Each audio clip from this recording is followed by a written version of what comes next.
Bem-vindos a mais um vídeo do canal Harp Gladio, das nossas videoaventuras aqui.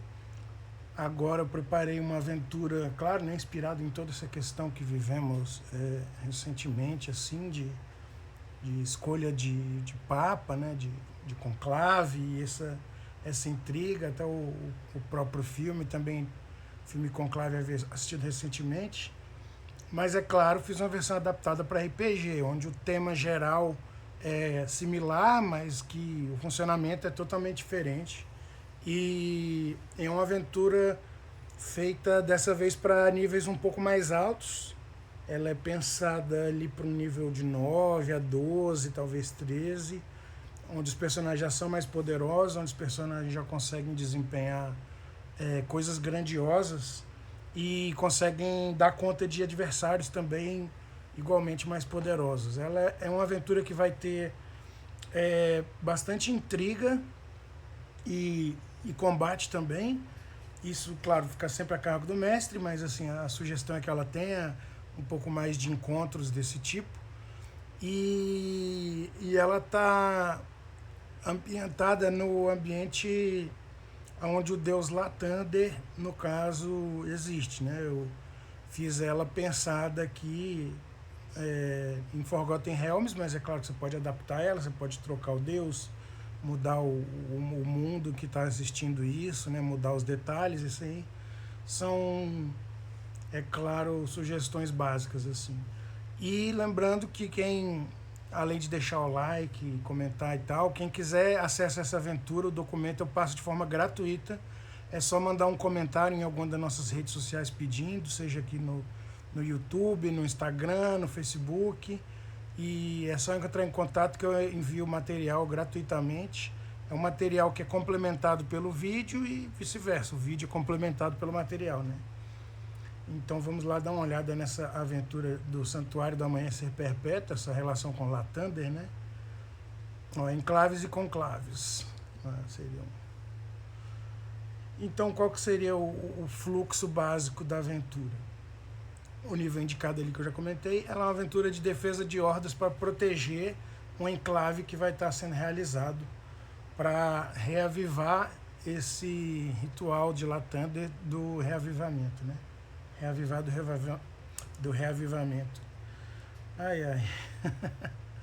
Então os jogadores são contratados ou convocados, ou pode ser uma missão passada, alguma coisa, para proteger o santuário, enquanto esses clérigos realizam esse ritual e tentam proteger ali o local para que haja a escolha do novo hierofante da ordem. O hierofante, a gente aqui no caso faz uma hierarquia mais prática e direta um pouco do que é sugerida, acho que nos materiais básicos de Forgotten Realms, onde a gente parte mais para o que vai ser utilizado nessa aventura e não tenta fazer o destrinçamento completo da ordem e de todos os cacuetes com que ela funciona, né? Então a gente faz aqui uma leve modificação do que tem no material base para fins dessa aventura ficar mais direto, mas se não é alguém que usa tudo certinho, como diz nos livros, inclusive esse material de hierarquia da ordem talvez nem seja da quinta edição, acho que é coisa mais antiga. Então não vai ser um problema isso, né? Ela se encaixa perfeitamente, ou ela pode ser adaptada também para a ordem correta das coisas. Então existe esse chamado aqui, está dividido em 5 atos a aventura.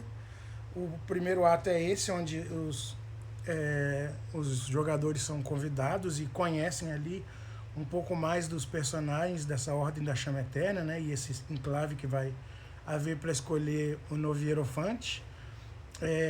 Tem a chegada ao santuário lá e eles conhecem os 7 solares, que são os papáveis, por assim dizer, né? Os disponíveis a serem eleitos para hierofante da Ordem de Lathander.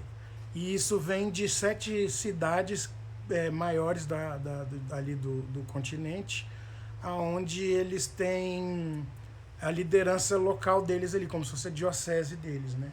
Então, também inspirado nessa geografia, principalmente da Costa da Espada, mas de Forgotten Realms, eles levam, cada um desses líderes, algumas características ali daquela cidade da qual eles vêm, né? E então você tem a oportunidade de apresentar esses 7 NPCs para os jogadores. E assim, lembrando que é um material pensado em mestres, mas ele pode ser assistido por jogador, por curioso, por interessado. Ou às vezes você quer jogar, durante algum ponto você se interessou, não quer mais spoiler, você pode passar para o seu mestre, você pode aconselhar para alguém, ou simplesmente aproveitar o conteúdo para tirar as suas próprias ideias. Então, essa recomendação geral que eu costumo passar nos começos de vídeo é justamente que o material é para todos, apesar de que quem vai tirar mais proveito vai ser algum mestre aí, talvez em busca de uma aventura ou de uma inspiração, né? Mas aí, retomando, então, ela tem nesse primeiro ato, que tem as próprias cenas aqui divididas, enquanto eles tentam defender o santuário dessas hordas, eles têm ali a própria exploração deles também, conhecer ali alguns outros NPCs, né, fazer parte do ritual, de certa forma, com esse enigma proposto, que seria um puzzle principal, ao qual eles teriam que fazer para ajudar essa aventura, né? E aí você tem essa preparação do ritual, né?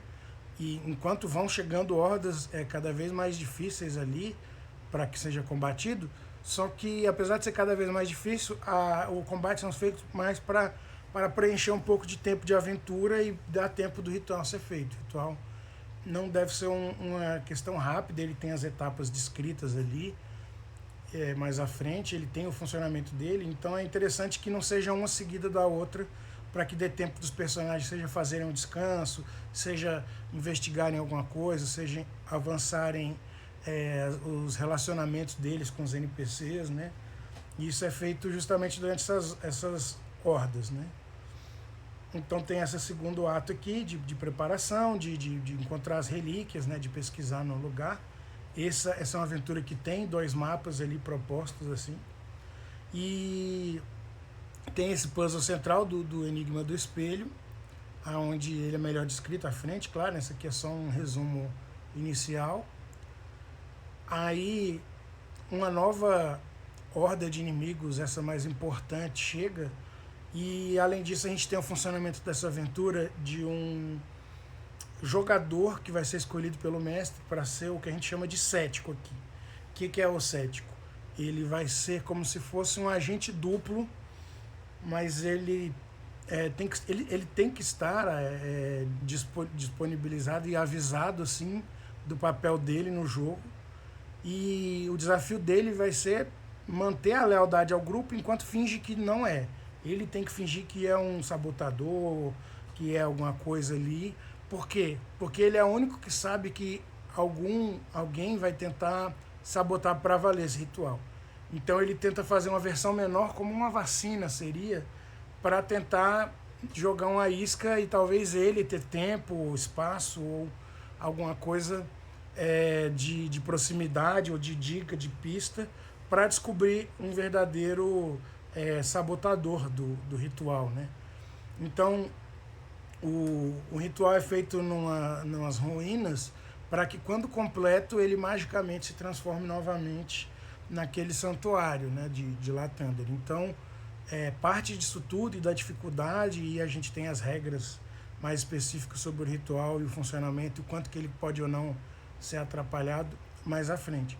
Mas a função desse jogador vai ser essa, vai ser não deixar outros jogadores saberem, para ficar mais imersivo, e desempenhar o papel dele, que a gente trata melhor ali, de modo que ele consiga ser alguém que sabe um pouco mais de informação, mas que tem, assim como os outros, que descobriu alguma coisa, e no ponto inicial do jogo os jogadores nem sabem ainda que tem alguém, mas, claro, RPG a gente imagina, né? Que vai ter alguém que vai tentar, né, fazer alguma coisa suspeita, alguma coisa assim. Então, essa revelação assim deve acontecer antes do ato final, para que no ato final a ideia seja encontrar de fato o verdadeiro responsável. E o cético não é ele, e também não sabe inicialmente quem é, né? Então aqui eu acrescentei como detalhes interessantes que essa dificuldade dos combates inicialmente não deve ser um real risco de TPK para o grupo, que pode ser ajustado, claro, né? Cada mestre sabe os jogadores que tem, mas que não é a ideia que seja desafiador demais, que perca muito tempo de jogo. Ela pode ser ministrada como um one shot maior, ou pode ser dividida em mais sessões também. Aí o andamento de cada grupo deve variar, até pelos combates desse nível serem um pouco mais difíceis. Inclusive eu faço uma sugestão aqui na primeira fase de combate, que o primeiro combate seja somente narrado, porque vão ser inimigos mais fracos, mas é para dar aquela ideia de que está ficando cada vez mais difícil, né? E que não pode se perder muito tempo para chegar no objetivo. Então, se o ritual for sendo prejudicado, for perdendo tempo, ele vai custar justamente hordas cada vez mais difíceis de inimigo, né? Essa existência do cético também é uma espécie de airbag, uma salvaguarda de forma de um bode expiatório para que o grupo como um todo, né, possa se aprofundar na situação de investigação real.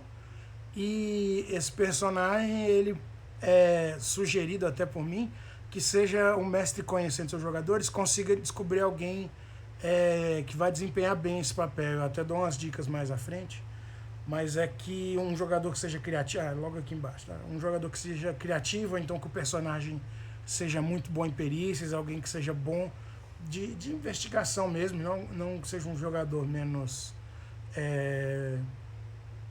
talvez mais inexperiente, não funcionaria tão bem, ou alguém muito interessado também, né, se o caso for um grupo menos experiente. E aí existem também partes espalhadas pelo templo, que é onde acontece toda a aventura, que formam tanto o puzzle quanto outros bônus que podem acontecer se os jogadores fizerem, como se fosse um puzzle side quest, assim, que pode ser distribuído a cargo do mestre, né? Então, primeiro a gente passa aqui conhecendo a ordem, né? E essa hierarquia de Lathander, feita para essa aventura.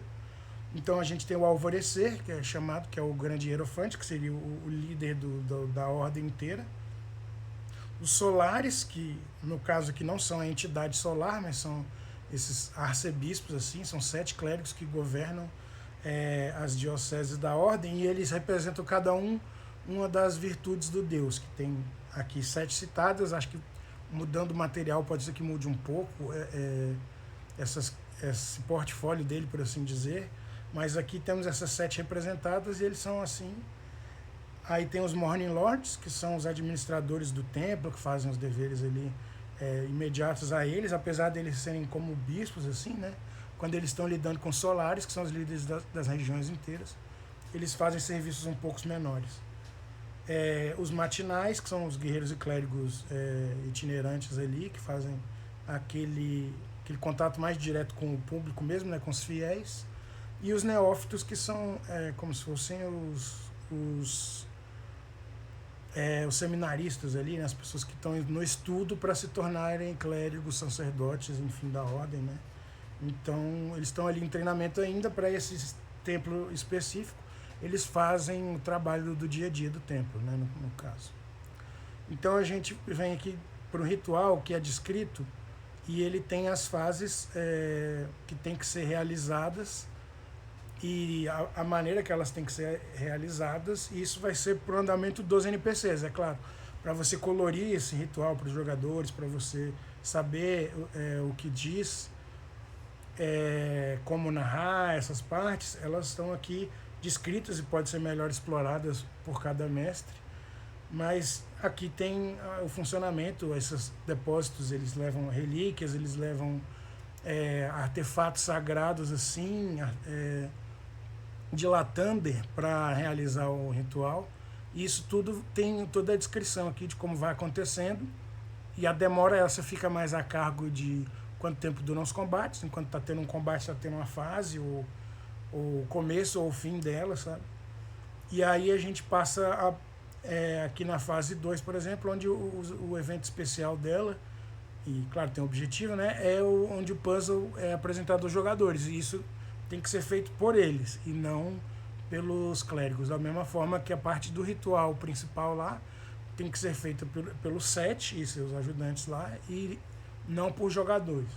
Mas é claro, se tiver algum jogador que seja da ordem de Lathander, e a partir desse nível dá para pensar que é alguém poderoso, ele pode funcionar como um Morning Lord. Ele não teria talvez nível para ser um bispo, mas, desculpa, um arcebispo, mas ele poderia ter a função dele dentro da ordem mesmo. Seria até um gancho interessante para algum mestre interessado expandir, né?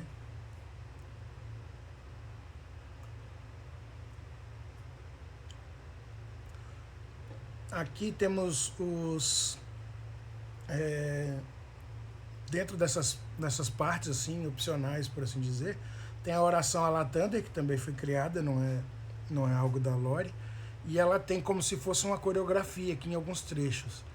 E a ideia que eu tive é espalhar essa oração no manuscrito em 3 partes, né? Como se fosse um papel que foi rasgado em 3 partes e separado no tempo. Então tem aqui a parte de cima,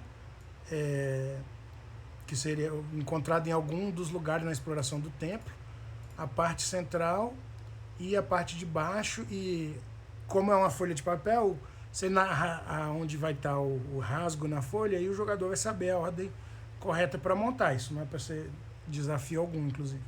Mas se essa oração foi realizada de forma correta, existem 2 possibilidades. A primeira delas seriam os jogadores fazer isso, por exemplo, na frente dos Solares. E isso poderia dar uma pista baseada num teste de percepção de quem foi o Solar que hesitou ali, que falhou, que fez alguma coisa diferente na oração que era para eles fazerem, tanto a reza quanto a coreografia, de maneira perfeita, né? Eles, inclusive, estão na parte mais alta dessa ordem. E se ela for feita na frente dos Solares, pode ser uma pista para que os jogadores percebam quem que pode estar com alguma coisa suspeita ali. Ou se ela for feita pelos jogadores por conta própria, por eles mesmos e sem proximidade de nenhum Solar, ela tem um bônus também que ela concede enquanto eles estão com a presença nesse tempo. Então ela é um extra sim que pode ajudar até para outros testes, alguns saves, alguma coisa que seja até de combate, que seja mais interessante, ela dá até ponto de vida temporário, mas ela só vai funcionar uma vez para a pessoa que falar primeiro e depois ela não funciona mais, né? Não é a ideia que seja um bônus para todos, que fique sendo reutilizado sim para otimizar os jogadores. Vai ser uma questão de premiar o jogador mais proativo, de, por exemplo, pegar e fazer a leitura, de tentar, o que quer se arriscar, né? Sempre tem aquele jogador que às vezes tem medo que seja uma armadilha, tem medo de estar invocando alguma coisa. Então, nesse caso, quem for o corajoso e fizer primeiro de forma correta, seja na frente dos Solares, ou seja, só entre o grupo ou até a sós, ele tem um benefício a ser colhido e uma possibilidade que eles não sabem, ou talvez se o cético for quem tem isso aqui, pode ser que o mestre diga para ele, pelo insight dele, que poderia ser uma oportunidade de jogar um verde no Solaris, né? Então aqui tem mais específico também um trecho esse traidor interno, o cético, que ele pode manipular coisas não vitais do ritual para chamar a atenção, para atrasar um pouco o ritual, mas não a ponto de sabotar completamente, porque não é o interesse dele. Ele quer que esse ritual seja completo, mas ele quer pegar o sabotador maior sem ter nenhuma pista inicial disso, somente saber que existe, né? Então aqui tem algumas sugestões de coisas que ele pode fazer, de trocar um incenso, trocar um componente, né? De mudar um canto, de fazer alguma coisa diferente, e também ficar a cargo da criatividade do jogador, do mestre, enfim, para ver como ele vai modificar isso. E uma vez que ele seja descoberto um traidor, né? Mas não que ele seja, mas... E aí vai ser dele essa oportunidade de poder voltar escondido para investigar, alguma coisa assim, tentar se livrar, tentar fazer uma amizade com um NPC que possa soltar, no caso dele ser preso, por exemplo, algum NPC, ele se abrir com alguém, mas não é interessante que ele se abra, que ele se revele um agente duplo para os jogadores logo de cara, né? É melhor que ele segure isso com ele um pouco mais para conseguir investigar, para conseguir alguma vantagem de ter funcionado como isca. Uma vez que ele for apontado, é esperado que o solar, que seja o traidor, né, que ele se manifeste de forma mais assintosa, que seja mais fácil notá-lo. Mesmo que somente para o cético, para que ele possa julgar ou pegar com a boca na botija, ver alguma coisa, sabe, pegar alguma pista. Aí aqui a gente tem o puzzle de desafio, que tem as etapas dele, né, que tem perguntas assim e coisas e ações que os jogadores têm que fazer baseados numa certa rezazinha para que ela seja feito pelos jogadores e possa dar a parte deles, a contribuição deles para o ritual, né? Aqui nós temos uma breve primeira vista dos nossos solares aqui. É claro que esse chama mais atenção, ele é um Genasi do ar, mas eles são todos da mesma ordem. As imagens deles individualmente aqui vão mostrar trajes diferentes, mas a ideia é que eles são todos da mesma ordem, no fim das contas, né? E ali os auxiliares de cargo um pouco menores, os Morning Lords, assim, ali no fundo. E passando aqui já para conhecer eles, os NPCs propriamente ditos, nós temos, também tem mais fácil uma tabela na frente, que são as virtudes de Lathander espalhadas em 7 das maiores cidades aqui, né? Então você tem a esperança de Neverwinter, que é esse NPC aqui, tem a descrição dela, tá, um traço marcante. Eles têm cada um sua agenda também, e o risco de serem se cada um for eleito, né, o hierofante, do que poderia ser um risco no caso de um exagero dele, né? Então temos a coragem em Baldur's Gate, com esse anão dourado aqui. Aqui mais para baixo a gente tem a virtude da renovação de Waterdeep, a devoção de Autorel, a criação de Silverymoon, a redenção de Mirabar e o nosso vilão dessa aventura, que trago por último para ter mais espaço para se conversar dele, a iluminação de Candlekeep. E Candlekeep é um lugar muito interessante para ter um vilão, porque é um lugar de estudo, é um lugar de uma biblioteca de conhecimentos, é um lugar que teoricamente passaria batido como uma possibilidade de estar vindo um vilão de lá, a princípio. E além dele ser quem mais destaca visualmente, talvez as pessoas sigam um pouco assim.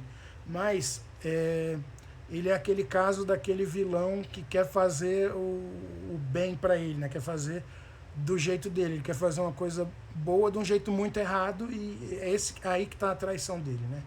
Que ele faz um pacto com um solar caído, e é inclusive quem dá poderes a ele. Então é ele que vai tentar modificar realmente e invalidar o ritual, ou até ser nomeado ali o hierofante ele mesmo, né? Que com o controle ele cumpriria a agenda dele de forma mais fácil. Então nós temos o background de posicionamento desses solares aqui entre conservadores, reformistas e moderados, mas a gente tem conflitos internos próprios deles, baseados em histórias do passado da ordem, que justificam as ações deles, né? Não é simplesmente para dizer que um é bom, o outro é menos bom, aquele é esquisito.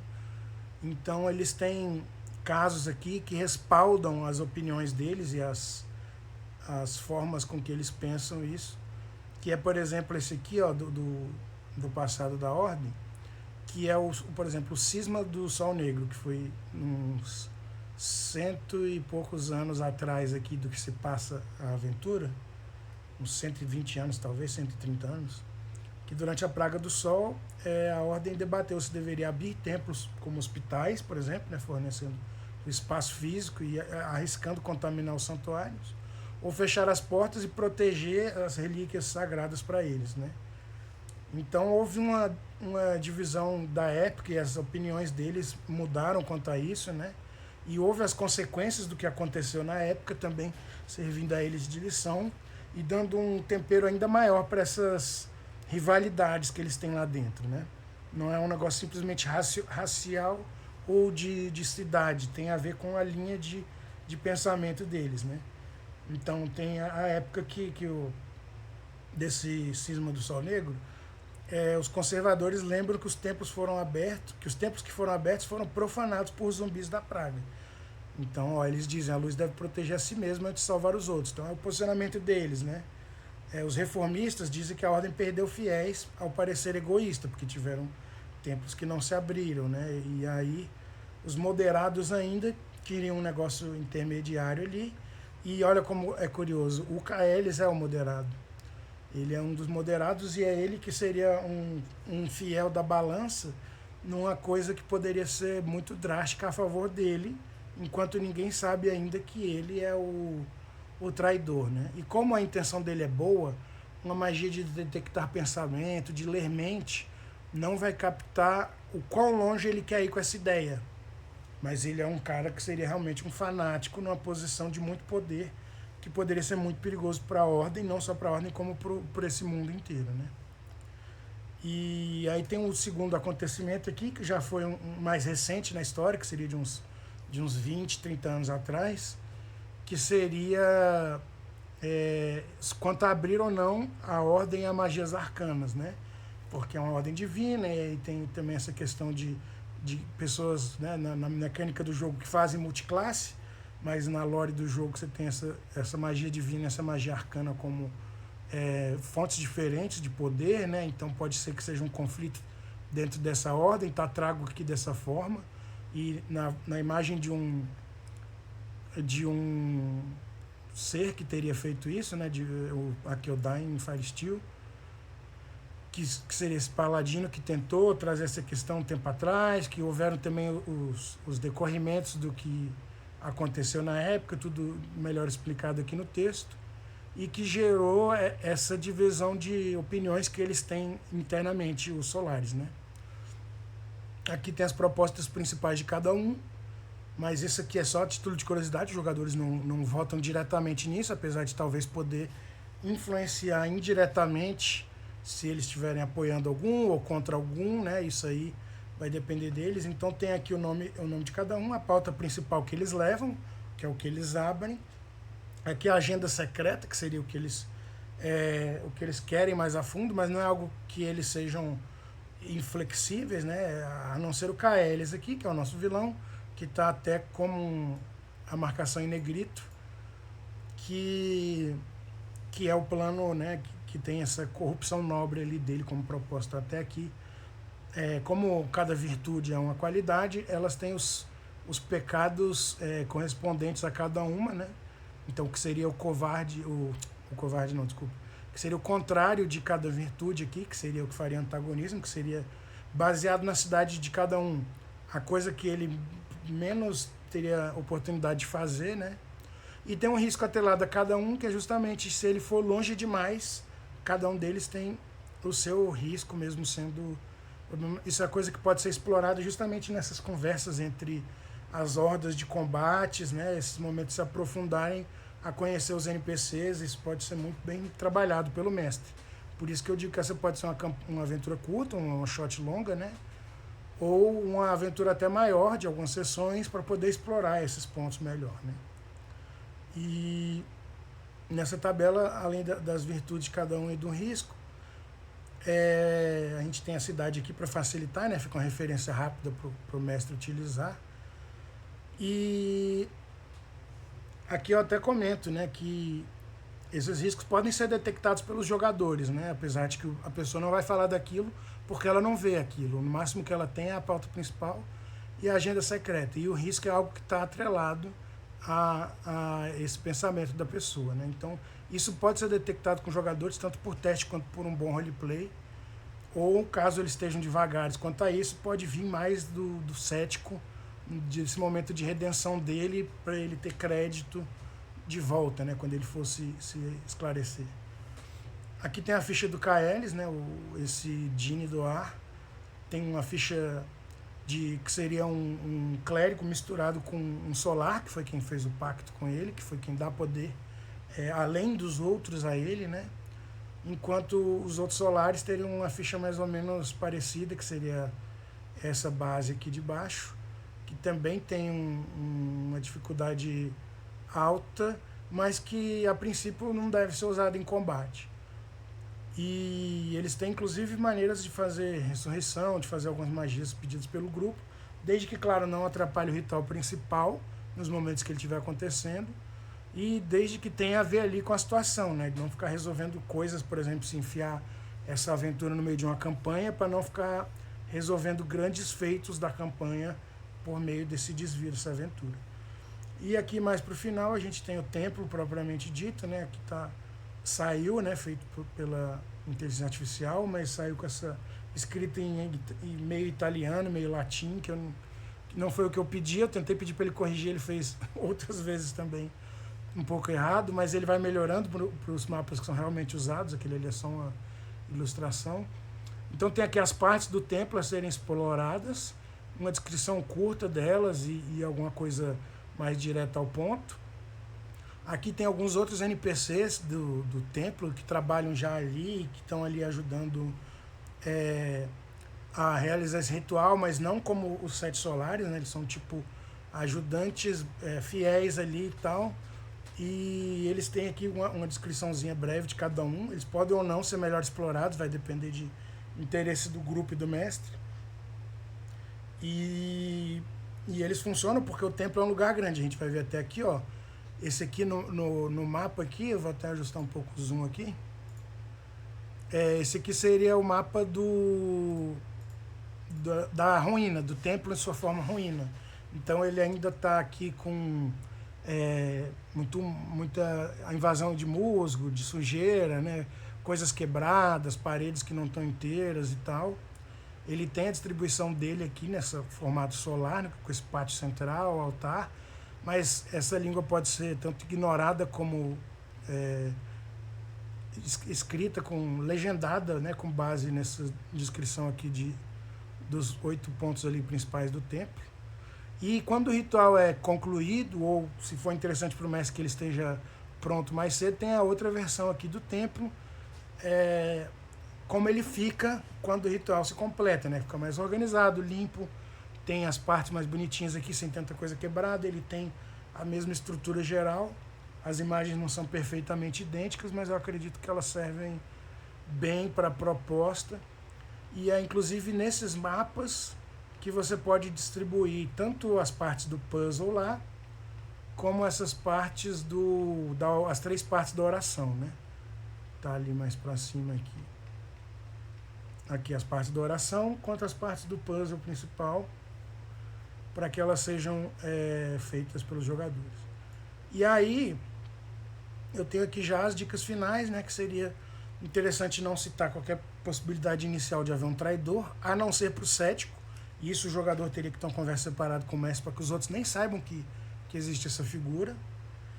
O próprio cético, ele pode ter os defeitos dele e tal, mas lembrar que ele está junto com o grupo.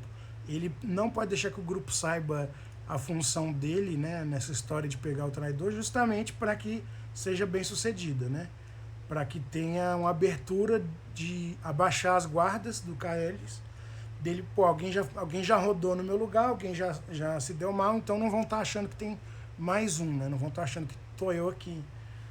E também aqui sobre as hordas, para o mestre administrar isso como ele achar melhor, conhecendo seu grupo, sabendo se é um grupo que gosta muito de combate, pode aumentar um pouco essa parte das hordas, né? Tem as sugestões de inimigos ali baseados no level, mas claro, pode ser ajustado caso a aventura seja num level maior ou menor. E fazer com essa aventura, essa mistura de puzzle com trama, com combates, com essas questões todas, que com certeza vai dar uma excelente aventura para você e para o seu grupo. É um material que, novamente, está de graça disponível, precisa comentar só, me pedir, né? No vídeo, seja na rede social, no Instagram, no Facebook. E agradecer aí a quem tem seguido, quem tem mandado like, quem tem mandado sugestão. Pedir para se inscrever e deixar o comentário. E é isso aí, a gente se vê na próxima. Eu acho que eu estou pegando mais ritmo na escrita dessas aventuras. E tenho certeza que o material também tem melhorado sua qualidade pouco a pouco, né? Existe o plano de talvez traduzir isso para o inglês futuramente, mas não é algo que eu vou fazer nesse primeiro momento. Vou tentar primeiro ter um ritmo, ter uma base boa de aventuras disponíveis, para aí sim pensar em expandir para uma outra língua. Então, curta aí o material e até a próxima.